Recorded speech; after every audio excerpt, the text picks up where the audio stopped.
You have to break it down into two very simple options.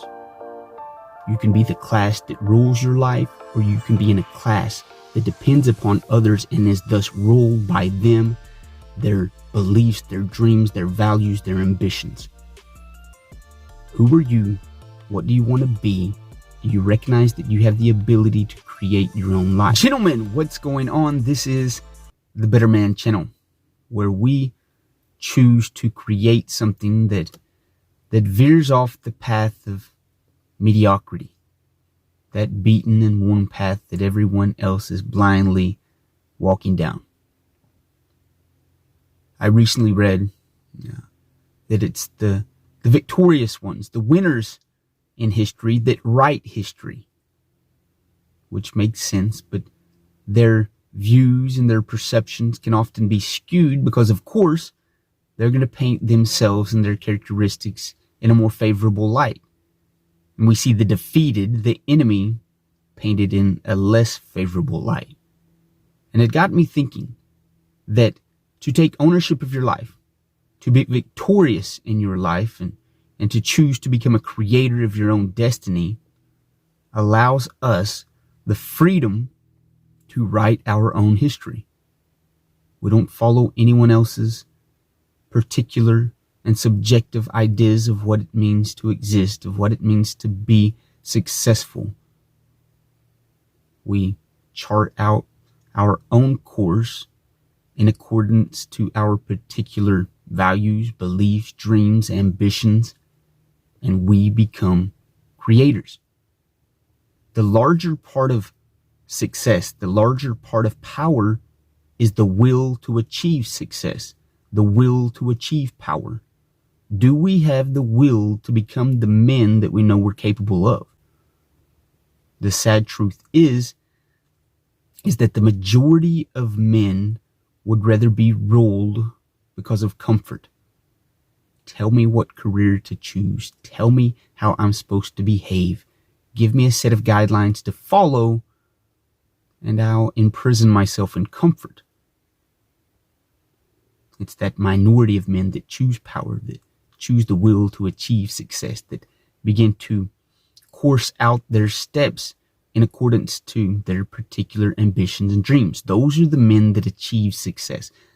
Those are the men that achieve power. Those are the men that we admire. They choose to create something that veers off the path of beaten down mediocrity. But within each and every one of us, there is that greatness calling. And that's what I want to speak to you about today. I want to invite that greatness within you to step up, to begin to follow its ambitions and to achieve the will to success, the will to power. But in order for us to begin to step outside of that comfort zone of what we know, of what we've been taught, we have to be willing to set aside our personalities. We have to be willing to set aside our biases and our prejudiced perceptions. We have to be willing to set aside our ignorance. And that can be tough because it's our ego, and our ego screams, no, everybody else is wrong, I'm right, just be comfortable, be who you are, don't rock the boat. But in order for us to achieve anything greater than what we know, we have to step outside of that comfort zone. We have to be willing to place the ego on the shelf, and if we want, we can return to it and begin to live that comfortable existence, that everybody else is wrong and I'm right life that we've grown accustomed to living. But I want your true nature, your true self to rise to the surface, to rise above the less than thoughts, to rise above the less than prejudices and less than paradigms that we've clung to for so long. Because those thoughts and those ideals only leave us in a position to be ruled by the stronger ones, the sharper ones, the ones with a more solar outlook. We all possess the capability to be great. We have to be willing to get outside of our comfort zone and begin to connect the dots. Hell, we have to be willing to see the dots. That's life in its simplest term. You're given a set of a few dots. This option, and this option. We have to begin to critique those and analyze those. What do those dots mean to me in particular? And if I choose that option, what consequences does that present me with? And we become creators, and that is awesome when we begin to look at ourselves and see ourselves from the point of creator. I create my life by choosing this option, and then it gives me a set of these dots, and then I critique and analyze those dots. If I choose that path, what happens? If I don't choose that, what happens? If I choose this option, what happens? And we start connecting the dots, and it becomes this paint by numbers picture where we've connected the dots that best benefit us. We've analyzed them, we critique them, we've turned them over. We begin to mold them into the direction that we want our lives to go. We become creators. We become the writers of our destiny. We become powerful. We become successful. We begin to let our words and our actions harmonize. There's been times in my life where I've spoke big, powerful dreams. I'm a dreamer. I have this great imagination where I can see myself here and accomplishing this and doing that. But it's never mixed with my actions, so I'm always out of sync. And then there's these moments of motivation where I begin to take action, but I have no powerful words directing me towards any worthy aim, towards any admirable target. And so I'm just aimlessly wandering around in action, but never accomplishing anything. In order to truly become the creative men that we were created to be, and to be the sovereign individuals, to be the strong, sharp leaders of society, we have to have strong words with strong actions. We have to know the consequences of each word, the consequences of each dream, the consequences of each action. And we begin to piece together this beautiful picture by connecting the dots and be willing to analyze those and thoroughly turn them around and carve them apart and look deep into them. What does this mean? Where am I going? Why am I doing this? What are the possibilities of connecting this dot to that dot?